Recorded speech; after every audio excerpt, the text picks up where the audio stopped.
बिस्मिल्लाहिर्रहमानिर्रहीम। तो हमारा अगला फिज़िक्स का टॉपिक है प्रीफिक्सेस, और इसका दूसरा छोटा सा टॉपिक है साइंटिफिक नोटेशन। लेकिन इस टॉपिक को, इस वीडियो को शुरू करने से पहले अगर आप चैनल के सब्सक्राइबर नहीं हैं तो चैनल को सब्सक्राइब करना है, लाइक करना है, बेल आइकॉन पर दबाना है और कमेंट्स भी देने हैं। कमेंट से ये पता चलता है कि हम कहाँ पर गलती कर रहे हैं। वैसे कोई स्कॉलर नहीं होता, कोई आलिम नहीं होता, छोटी छोटी गलतियाँ होती रहती हैं, टीचर से भी होती हैं। बाज़ औक़ात प्रोनंसिएशन में, तलफ़्फ़ुज़ में गलती हो जाती है। बाज़ औक़ात कोई चीज़ डिटेल करते करते हम कोई चीज़ छोड़ जाते हैं, उसकी वज़ाहत नहीं कर पाते। तो ये छोटी छोटी बातें होती हैं, आप इस्लाह करते रहेंगे और इंशाल्लाह इसमें हम बेहतरी लाएंगे। तो प्रीफिक्सेस, प्रीफिक्सेस को उर्दू में कहा जाता है साबका। ये हमने उर्दू में साबके ला के कभी पढ़ा था, या आपने पढ़े होंगे साबका और लाका, साबका। तो प्रीफिक्सेस वो अल्फाज हैं जो किसी यूनिट के शुरू में इजाफी तौर पर शामिल किए जाते हैं। प्रीफिक्सेस क्या हैं? वो अल्फाज हैं जो किसी यूनिट से पहले लगाए जाते हैं इजाफी तौर पर, तो उन्हें कहा जाता है प्रीफिक्सेस। मैं इसकी मिसाल देता हूँ। फ़र्ज़ करें हमारे पास है मीटर, एक यूनिट है, बुनियादी यूनिट है, बेसिक यूनिट है। तो इस मीटर से पहले हम किलो लगा देते हैं, मिली लगा देते हैं, सेंटी लगाते हैं, डेसी लगा देते हैं, डेका लगाते हैं, हेक्टो लगा देते हैं। इससे पहले जो लगाते हैं वो इसका प्रीफिक्स है। ठीक है, तो प्रीफिक्सेस क्या है? वो अल्फाज हैं जो किसी यूनिट से पहले लगाए जाते हैं। तो एक बात मैं कहूँ, आज मुझे एक दो स्टूडेंट्स ने फ़ोन भी किया, मैसेज पर भी बात की, कमेंट्स भी किया कि सर जी आप बहुत अच्छा कर रहे हैं। आजकल बच्चे छुट्टियों की वजह से घर में हैं, तो बहुत सारे बच्चों को फ़ायदा हो रहा है, लेकिन आप प्लीज़ इंग्लिश मीडियम का भी सोचिएगा। बहुत से बच्चे शहरों में ऐसे हैं जो इंग्लिश मीडियम 9th और 10th की क्लासेस पढ़ रहे हैं, तो आप थोड़ा सा डिटेल में या उसकी डेफिनीशन इंग्लिश में भी बता दिया करें। तो मैं वेलकम करता हूँ उन बच्चों को जिन्होंने मुझे ये मशवरा दिया। मेरी सोच थी लेकिन मैं सुस्ती का शिकार था, बच्चों ने मेरी वो सुस्ती ख़त्म कर दी। तो आज इंग्लिश मीडियम में भी ये पढ़ेंगे और इंशाल्लाह नेक्स्ट हमारी दोनों मीडियम इकट्ठे चलेंगी। तो प्रीफिक्सेस वो अल्फाज होते हैं जो किसी यूनिट से पहले लगाए जाते हैं, इजाफी तौर पर लगाए जाते हैं। अब हम अगर इसकी इंग्लिश में इसको डिफ़ाइन करें तो प्रीफिक्सेस आर द वर्ड्स और लेटर्स एडेड बिफोर ऐसे यूनिट्स। प्रीफिक्सेस ऐसे अल्फाज हैं जो ऐसे यूनिट से पहले ऐड किए जाते हैं। प्रीफिक्सेस आर द वर्ड्स और लेटर एडेड बिफोर द ऐसे यूनिट, और जो ऐसे यूनिट से पहले ऐसे अल्फाज या लेटर लगाए जाते हैं उन्हें कहा जाता है प्रीफिक्सेस। आगे लिखा हुआ है ये यूनिट के मल्टीपल और सब मल्टीपल को ज़ाहिर करते हैं। तो ये मल्टीपल और सब मल्टीपल मैं ये टेबल में आपको बताता हूँ, या अभी आपने याद करना है। इट एक्सप्रेस मल्टीपल एंड सब multiple of unit. It expressed multiple and सब मल्टीपल ऑफ यूनिट्स।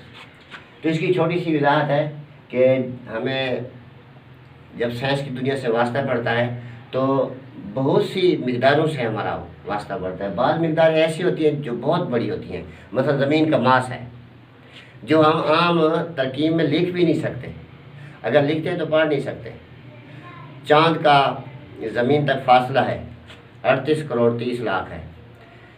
तो ये बाज़ मिकदारें बहुत बड़ी होती हैं और बाज़ मिकदारें बहुत छोटी होती हैं। तो इंतहाई बड़ी और इंतहाई छोटी मिकदारों को मज़ीद छोटा करने के लिए, इख्तिसार से लिखने के लिए, मुख्तसर करने के लिए हम इसका प्रीफिक्स इस्तेमाल करते हैं।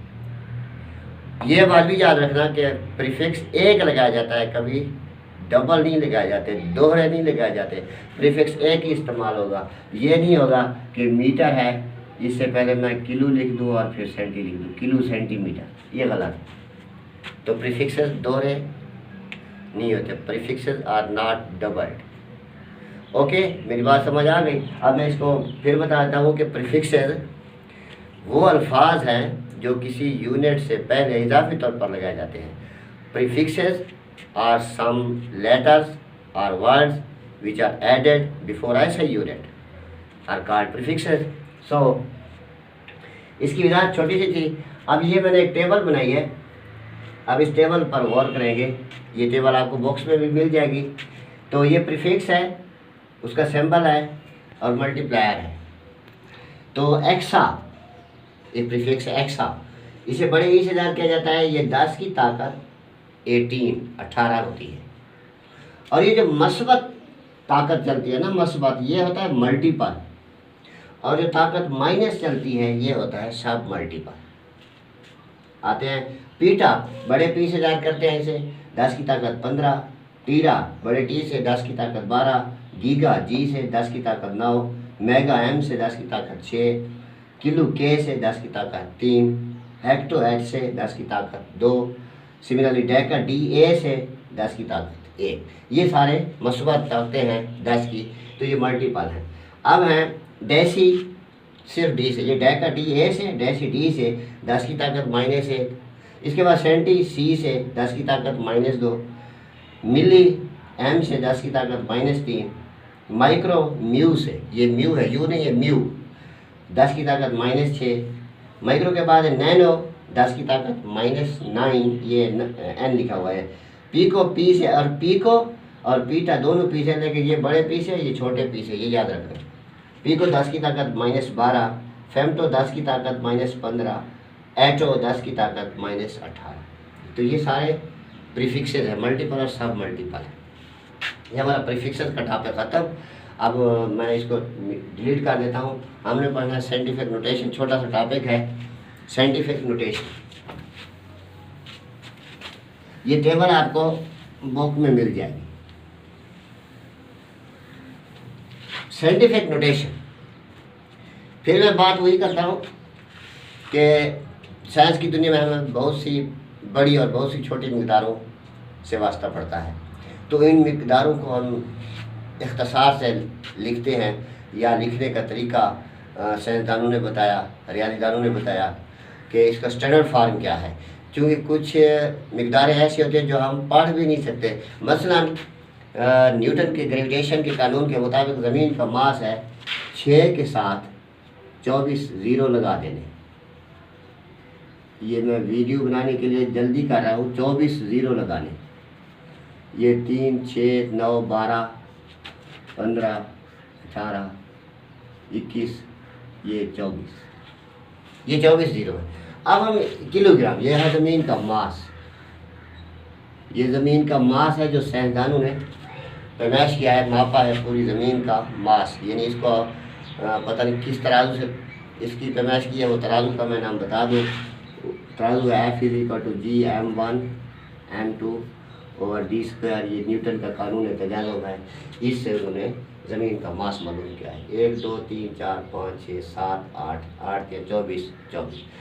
अब हम इसको कैसे पढ़ेंगे, किसी को कुछ पता नहीं है। ये इकाई, दहाई, सैकड़ा, हज़ार, 10,000, लाख, 10 लाख, करोड़, 10 करोड़, अरब, 10 अरब, खरब, 10 खरब। आगे होते हैं नील, 10 नील पंख, 10 पंख, पद्म, 10 पद्म। ये खत्म। आगे फिर क्या पढ़ेंगे, नहीं पढ़ सकते। और फिर इतनी लंबी लिखाई, कागज़ का ज़िया, रोशनाई का ज़िया। तो ये नुकसान से बचने के लिए और इसको पढ़ने के लिए एक नोटेशन, एक तहरीर दरियाफ्त हुई जिसे कहा जाता है साइंटिफिक नोटेशन। तो कैसे हम इसको यूँ भी लिख सकते हैं, 6 × 10 की ताकत 24 kg। ये देखिए, ये लिखना बहुत आसान है। इतनी लंबी लिखाई से जहाँ हमारे कागज़ का वेस्टेज होगा, जहाँ इनके का नुकसान होगा, तो हम पढ़ भी नहीं सकते। तो ये हमने 10 की पावर में लिख दिया है, इसे कहते हैं साइंटिफिक नोटेशन। उर्दू में इसकी तारीफ़ है, आदाद को साइंसी तरकीब में लिखने के लिए इसे A/10 की ताकत n की शक्ल में लिखा जाता है। मैं आपको समझा देता हूँ, A/10 की ताकत n की शक्ल में लिखा जाता है।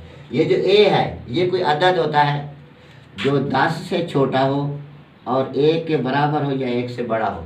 यानी A 1 भी हो सकता है, 9 भी हो सकता है, 1 और 9 के दरमियान भी हो सकता है, 10 नहीं हो सकता।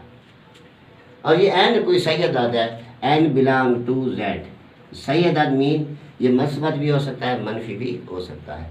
तो ये है साइंटिफिक नोटेशन। आदाद को लिखने का एक तरीका है जिसे हम आदाद को A × 10⁻⁴ की शक्ल में लिखते हैं।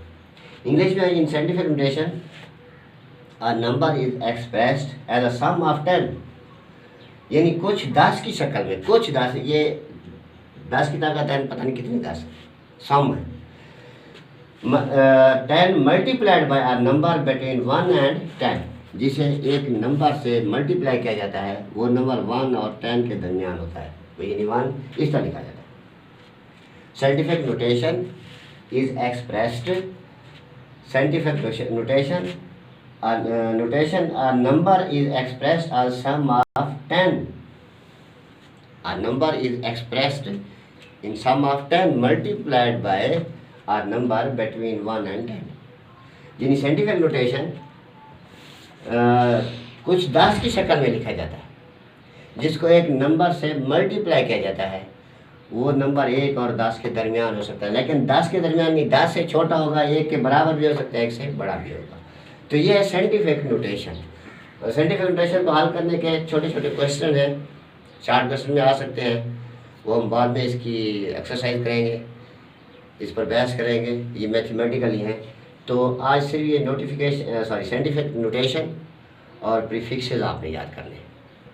Best of luck, wish you good luck, so nice of you, इंशाल्लाह सी यू अगेन।